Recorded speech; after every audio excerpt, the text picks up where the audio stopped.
Libro Nadie como Él, de Jen Wilkin. 10 maneras en que Dios es distinto a nosotros y por qué eso es algo bueno. Capítulo 9. Omnipotente. Un Dios con poder infinito. Altísimo, omnipotente, buen Señor. A ti sea la alabanza por los siglos y bendiciones sin medida. San Francisco de Asís. Le tengo fobia a los tornados.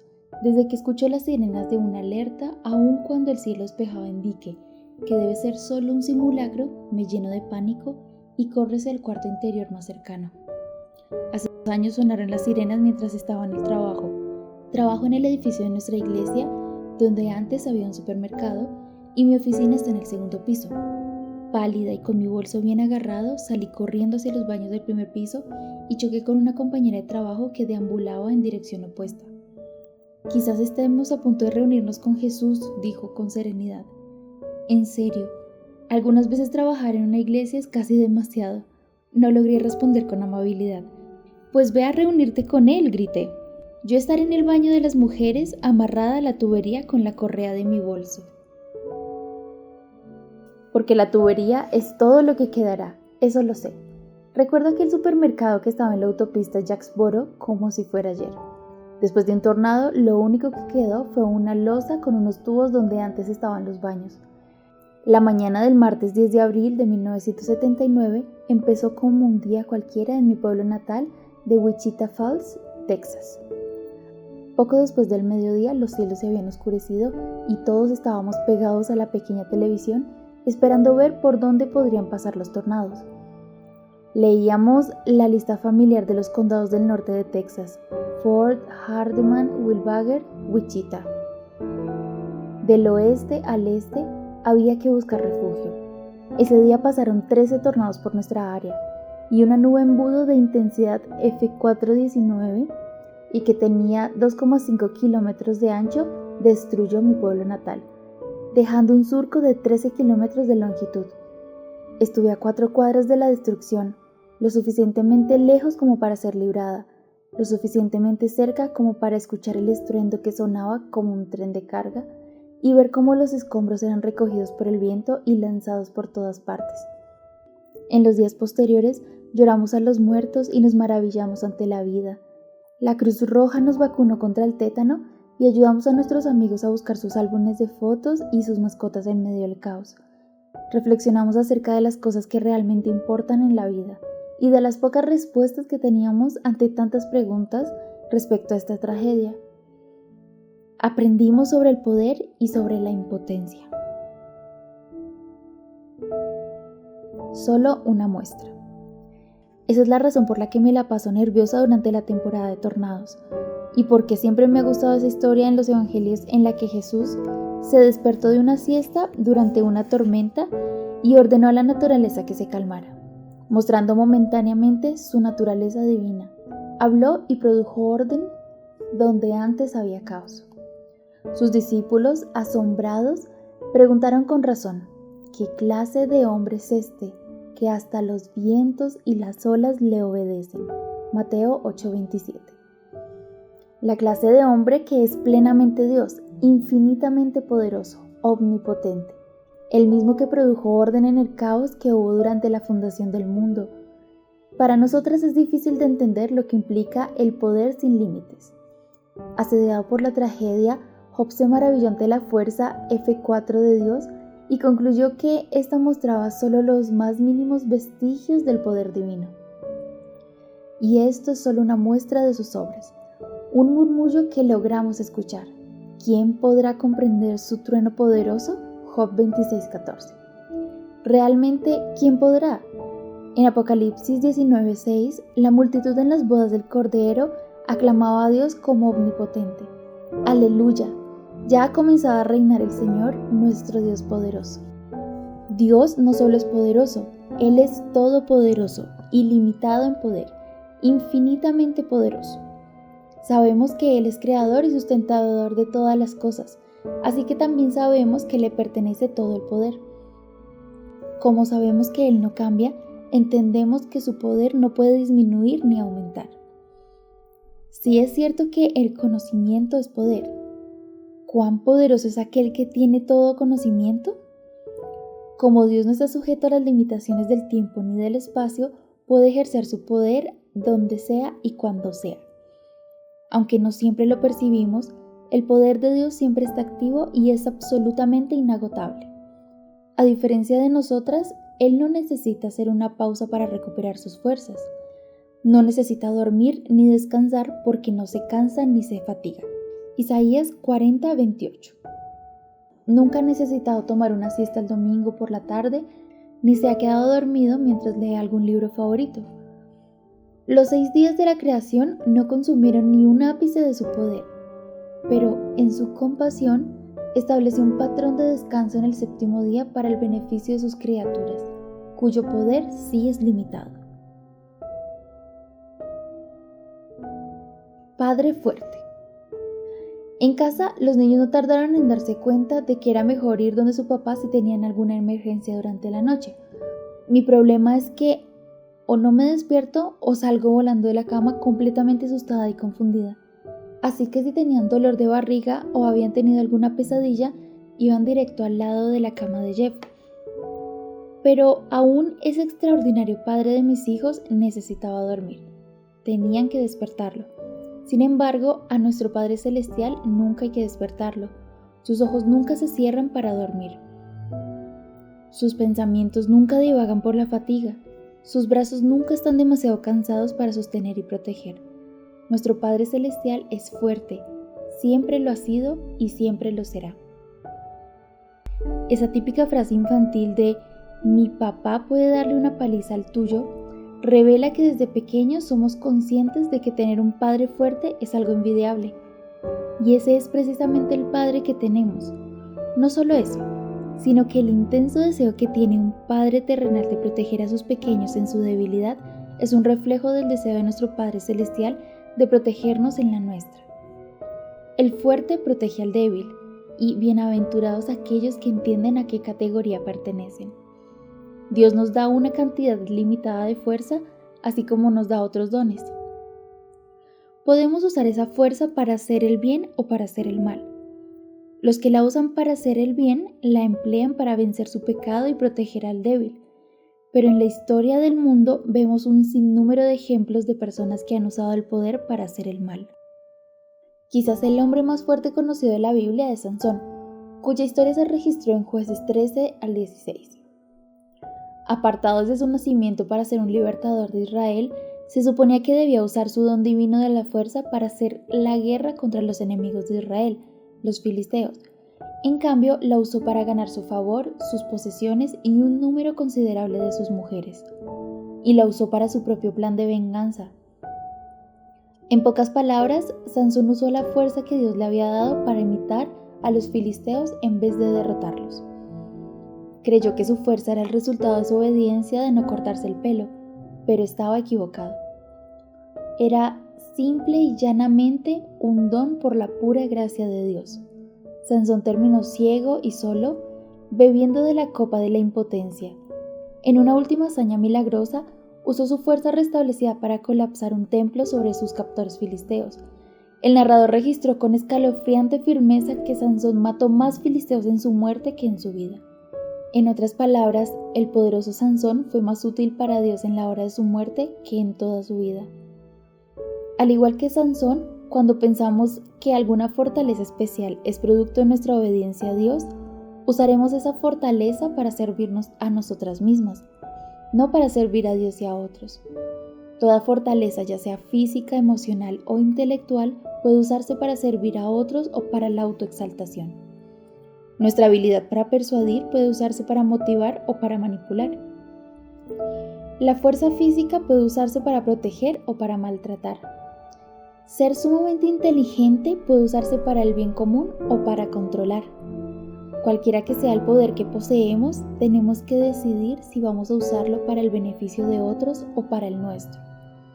El poder da placer. ¿Nos vemos como administradoras del poder que se nos ha confiado o nos vemos como dueñas de este? ¿O lo usamos para la honra de Dios o lo acaparamos y amplificamos en un intento de imitar la omnipotencia?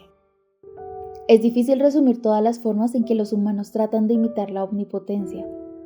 Desde la caída, cada una de nosotras es una mediadora de poder, siempre buscando maneras de usar y amplificar el poder para nuestros propios fines. Como no podemos abarcarlo todo, consideramos 4 de las fuentes más comunes de poder y las implicaciones de usarlas para glorificarnos a nosotras mismas o para glorificar a Dios. Para identificar estas 4 fuentes de poder, solo hay que mirar las portadas de las revistas que tenemos al lado mientras hacemos fila para pagar en el supermercado. Según sus fieles reportes, nuestra cultura otorga poder a los fuertes, a los que poseen belleza física, a los ricos y a los que tienen carisma. Revista Sports Illustrated, la fuerza física como poder. Nos encanta glorificar a quienes consideramos fuertes físicamente. Andan con sus anillos de campeonato, presumen de medallas olímpicas, promueven bebidas deportivas. Pagamos más para verlos más de cerca mientras exhiben su dominio, pero a menudo cruzamos la línea y llegamos a idolatrar la fuerza física. Lo vemos en la manera en que rendimos culto a nuestros cuerpos, pero lo vemos con mayor claridad en la manera en que marginamos a aquellos que no poseen fuerza física, los ancianos, los discapacitados, los bebés que aún no han nacido. Lo vemos en la manera en que la violencia doméstica y el crimen violento persiguen a las mujeres y los niños.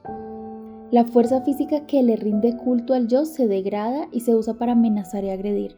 En cambio, cuando usamos nuestra fuerza física para glorificar a Dios, protegemos al débil con cada onza de energía que podamos emplear. Las mujeres, en particular, tenemos una ventaja única e importante con respecto al poder físico. Nuestra biología, hecha por la mano de Dios, hace que seamos relativamente débiles físicamente comparada con los hombres. Esto se aplica especialmente cuando estamos embarazadas. Una mujer en estas condiciones experimenta un periodo biológicamente impuesto de debilidad y su fuerza es restaurada cuando da a luz.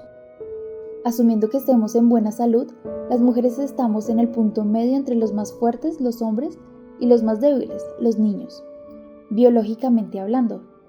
Nos sentimos obligadas a cuidar y proteger al débil porque entendemos tanto el don de la responsabilidad de la fuerza física en una manera en que no podemos dar por sentado.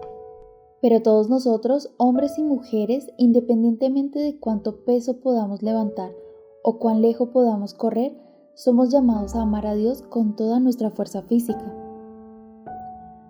Todos los creyentes deben ocuparse de la verdadera religión de atender a los huérfanos y a las viudas en sus aflicciones. Pudiéramos parafrasear estas palabras de Santiago diciendo que nuestro deber es básicamente cuidar del débil y del vulnerable. Ver Santiago 1:27. Revista Glamour, la belleza como poder. Nuestra cultura y casi todas las demás le da poder a los que poseen belleza física.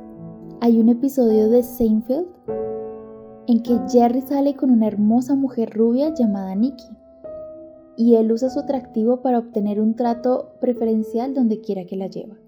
En cierto momento, Jerry quiere ver hasta dónde puede salirse con la suya, así que decide exceder el límite de velocidad y alardear de su hazaña delante de la policía que lo detiene, seguro de que Nicky evitará que sea multado. Y así fue, por supuesto. Nos reímos ante esta situación porque sabemos que es verdad. Las personas hermosas viven una existencia privilegiada en la que el poder no se gana ni se obtiene mediante coacción, sino que simplemente se les da. Sabiendo esto, estamos dispuestas a gastar grandes cantidades de dinero y de tiempo para alcanzar o mantener el atractivo físico. La industria de la belleza nos alimenta con la mentira tentadora de que si arreglamos el exterior, el interior se arreglará. Los productos y servicios prometen que nos sentiremos mejor si lucimos mejor, lo cual no es completamente falso. Pero para el creyente, cómo nos sentimos y cómo lucimos no ocupan un lugar prioritario en la lista de factores que nos ayudan a servir a Dios y a los demás como deberíamos. La belleza externa le da privilegios al que la posee y eso hace que el envejecimiento sea difícil para estas personas, pues es una renuncia obligatoria al poder. Por más cirugía plástica que tu cuerpo aguante, no estarás en la portada de Vanity Fair a los 85 años. A diferencia de lo que afirma la industria de la belleza, la verdadera belleza inicia con el cambio interno, no con el cambio externo. ¿Te contentas con cultivar la clase de belleza que no puede resistir el paso del tiempo? ¿O cultivarás la clase de belleza que apunta hacia los propósitos eternos, la belleza imperecedera de un espíritu suave y apacible? La verdadera belleza permanece. No se extingue en el que la posee, sino que dirige a otros hacia su origen. Nuestra percepción del atractivo físico de una persona va cambiando a medida que vamos conociéndola. Algunas personas se hacen más bellas al conocerlas mejor, pero hay otras cuyos caracteres son tan difíciles que no hay belleza física que la compense. Nuestros esfuerzos por obtener belleza externa o belleza interna revelan dónde está nuestro tesoro, pero la forma en que tratamos a los demás también dice algo sobre nosotros. Aunque la cultura le conceda privilegios a los que poseen belleza física, a la Iglesia se le ha encomendado mostrar un trato preferencial a todos los que estén bajo nuestra influencia. Somos llamados a ver y a valorar no solo a los que no tienen una apariencia normal, sino a aquellos cuya experiencia física espanta a los demás. El pobre, el inválido, el cojo, el ciego. La belleza interna tiene ojos para ver a los desafortunados y verlos como hermosos cuando otros no los ven así. Revista Forbes. La riqueza como poder. Los ricos reciben nuestra admiración y nuestra envidia. Nada abre oportunidades como el dinero. Quizás no seamos Donald Trump ni Bill Gates, pero todas tenemos alguna experiencia del poder que da el dinero, ya sea porque lo hemos tenido o porque nos ha fallado. La riqueza consigue mejores asientos en el juego de hockey, una mejor mesa en el restaurante, una mejor alimentación, una mejor educación, mejor atención médica y mejores vestidos. La riqueza estratifica la sociedad. Cualquiera que haya logrado ascender en la escala económica puede identificarse con cierta vergüenza con la opinión reiterada de la escritora Beatriz Kaufmann. He sido pobre y he sido rica. Ser rica es mejor. Hay más verdad en esto de lo que quisiéramos admitir. Ser pobre es ser impotente. Sabemos esto intuitivamente. Pero en la cultura donde se exaltan las historias de personas que lograron el éxito financiero gracias a su propio esfuerzo, podemos llegar a ver nuestra riqueza y poder personal como posesiones merecidas que solo pueden ser disfrutadas y usadas por nosotras y para nosotras. Como no somos Bill Gates, no sentimos una gran responsabilidad de compartir la riqueza que tenemos. Dejemos eso a los multimillonarios. Nosotras tenemos cuentas que pagar. Es precisamente por el hecho de que la riqueza nos da el poder que la Biblia se esmera en darnos un correcto entendimiento de cómo ésta debe verse y usarse. Contiene claras advertencias contra la codicia, la arrogancia y la autosuficiencia que acompañan a la riqueza, así como claras amonestaciones para que la usemos para cuidar de los pobres. Independientemente de cuánto dinero se nos haya dado para administrar, para la mujer cristiana la pregunta siempre debe ser: ¿soy yo quien controla el dinero o el dinero me controla a mí? Una creyente que no puede dar con liberalidad a aquellos que tienen necesidad revela que ha perdido el control de su papel como administradora de las riquezas que se le ha confiado. Los que recibimos más que nuestro pan de cada día debemos fijarnos en los que todavía están esperando recibir el suyo. Tenemos que usar el poder de nuestros bienes para elevar la condición de los que no tienen poder económico. Lo hacemos con gozo porque sabemos que no tenemos nada que no hayamos recibido de nuestro Padre que está en los cielos. Revista People. El carisma como poder. También otorgamos poder a los que tienen personalidades carismáticas. Nos atrapan con su capacidad de persuasión, su humor o su habilidad para proyectar una visión. Saben cómo cautivar a un público o escribir un libro. Forman redes relacionales que usan para promover sus causas. Pueden ser aquellos que buscan la gloria política o que buscan los púlpitos. Son los gerentes generales o entrenadores de equipos nacionales, los actores de cine, los gurús de la autoayuda, los conductores de programas de televisión y los presentadores de noticias. Han descubierto la tentadora verdad de que las ideas y las palabras tienen poder tanto para destruir como para crear. Pero ellos no solo aparecen en las portadas de las revistas. En la vida diaria, son los que se destacan en el grupo de madres, en la asociación de padres, en la fiesta o en cualquier otro grupo que bendigan con su presencia. Si tienes el don de una personalidad magnética, sabes cuán fácilmente puedes cambiar de la motivación a la manipulación. La persona carismática puede amar tanto el sonido de su propia voz que pasa fácilmente de querer comunicar la verdad a querer complacer o controlar a la gente, tomando el lugar del sol en un sistema solar lleno de admiradores. La mayoría no tenemos el carisma de un candidato presidencial o de un predicador, pero conocemos algo acerca del poder de la personalidad. Los creyentes que son sumamente agradables y que tienen un don para hablar enfrentan el desafío de atraer a otros a sí mismos y no hacia Cristo. Los demás tenemos que cuidarnos de no rendirle culto a la personalidad. El deseo de estar en el séquito de alguien que nos parece influyente indica un deseo de poder colateral. Sin embargo, no basta con cuidarnos de no adorar a personas con carisma. También debemos acordarnos de escuchar y dar voz a las necesidades de los que están marginados socialmente. ¿Por quién podríamos hablar? ¿Cómo podríamos movilizar a otros para que hagan lo mismo? Usa el don de la comunicación o del encanto para arrojar luz sobre una situación o su causa. ¿Qué temas sobre derechos humanos necesita de tu voz o influencia? ¿Cuál causa ambiental podrías ayudar como administradora de la creación? Nuestras palabras tienen poder para dar vida y para dar muerte. Proverbios 18:21. Aquellos que reconocen este poder delegado lo usarán como fuente de vida para los que no pueden hablar por sí mismos. Jesús y el poder. La fuerza física, la belleza, la riqueza y el carisma son solo algunas de las fuentes más evidentes de poder que perseguimos. Sospechamos que aquellos que las poseen son recipientes del favor divino y que aquellos que carecen de ellas son objeto de la desaprobación divina. Debería llamarnos la atención que Jesús no sorprendió ni venció a nadie con su fuerza física durante su ministerio terrenal. En la Escritura no encontramos ninguna descripción de su aspecto, aparte de que no había en él belleza ni ninguna majestad. Su aspecto no era atractivo y nada en su apariencia lo hacía deseable. Isaías 53:2. No era rico ni usó el dinero para obtener privilegios. Y aunque su ministerio y mensaje convencieron a muchos, cuando enfrentó a sus acusadores, escogió el silencio y no las palabras persuasivas. Jesús fue rechazado por los judíos en gran parte porque no usó su poder como ellos lo esperaban. Él sabía que todo el poder pertenecía a su Padre, y aún así anduvo con humildad entre nosotros, demostrando su divino poder solo cuando servía al propósito mayor de su ministerio.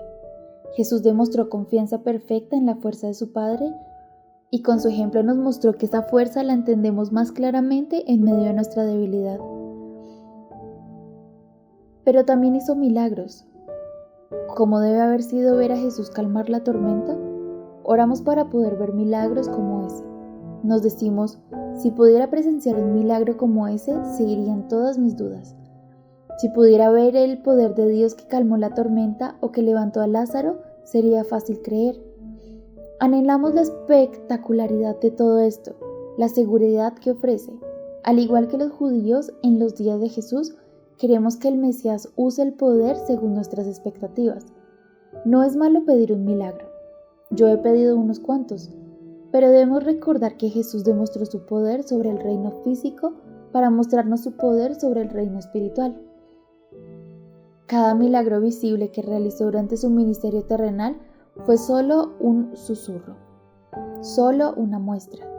De la misma manera en que sus parábolas susurraban acerca de un mensaje que iba mucho más allá de las cosechas y regresos a casa, así sus milagros susurraban acerca de una transformación más profunda que el apaciguamiento de una tormenta o sanación de un enfermo. Todos apuntaban hacia el milagro más asombroso de todos, la demostración de su poder para transformar un corazón de piedra en uno de carne. Derribando el mito de la omnipotencia humana. El milagro de que nuestros corazones pudieran convertirse en una morada más adecuada que un tabernáculo o un templo para el Espíritu del Señor es algo que no podemos comprender. Nos aturde pensar que seres tan depravados pudieran albergar el Espíritu de Dios, que es absolutamente puro. El Dios omnipotente coloca su Espíritu en nosotras y obra con gran poder por medio de nosotras para llevar a cabo sus propósitos. Pablo oró para que los santos vivieran en la fortaleza de este poder. Le pido que, por medio del Espíritu Santo y con el poder que procede de sus gloriosas riquezas, los fortalezca a ustedes en lo íntimo de su ser, para que por fe Cristo habite en sus corazones. Y pido que, arraigados y cimentados en amor, puedan comprender, junto con todos los santos, cuán ancho y largo, alto y profundo es el amor de Cristo. En fin, que conozcan ese amor que sobrepasa nuestro conocimiento, para que sean llenos de la plenitud de Dios, al que puede hacer muchísimo más de lo que podamos imaginarnos o pedir. Por el poder de la obra eficazmente en nosotros, a Él sea la gloria en la Iglesia y en Cristo Jesús por todas las generaciones, por los siglos de los siglos. Amén. Efesios 3, del 16 al 21. Su poder está obrando en nuestro interior, está ayudándonos a vencer el pecado y a comprender la magnitud de su amor por nosotras. El poder de Dios en la naturaleza nos deja atónitas, pero ¿nos asombramos adecuadamente por la verdad más profunda a la que apuntan? Algunas veces necesito que mis ojos se vuelvan a abrir ante la mayor demostración del poder de Dios que jamás he presenciado, la transformación de mi corazón en su morada. Su poder brilla en mi debilidad, cambiando mis propósitos egoístas en un deseo de servir con humildad. Puede que Sansón no haya entendido quién era la verdadera fuente de su fuerza y el propósito por el cual se le dio, pero nosotras podemos considerar su ejemplo y actuar como personas que reconocen el poder infinito de nuestro Dios. El poder infinito de Dios sería absolutamente aterrador si no estuviera acompañado de su bondad infinita. Dios no es un dictador malvado. El que tiene todo el poder es bueno en su misma esencia. Por eso podemos confiar en que Él puede y quiere hacer que todo obre para nuestro bien. Todos los días presenciamos los efectos devastadores del mal uso de poder y de los estragos causados por el poder de los desastres naturales y de la enfermedad en un mundo caído. Pero pronto viene el día en que Jesús abrirá los cielos con poder y dirá por última vez: silencio, a callar. Marcos 4:39. Mientras llega ese día, que el Señor nos ayude a ser fuertes en Él, armadas y preparadas para usar cada onza de la fuerza que Dios nos ha dado para hacer el bien. Versículos para meditar. Salmo 147:5, Romanos 1:20, Hebreos 1:3, Jeremías 32:17-21, Efesios 18:20. Preguntas para reflexionar. Primero, de los 4 tipos de poder que se trataron, fuerza física, belleza, riqueza y carisma, ¿con cuál has tenido experiencia? ¿De cuáles te gustaría tener más? Segundo, ¿alguna vez has sentido impotencia? ¿Te enseñó algo acerca de la humildad? ¿Cómo podría esa experiencia motivarte a actuar a favor de otros con el poder que el Señor te ha dado?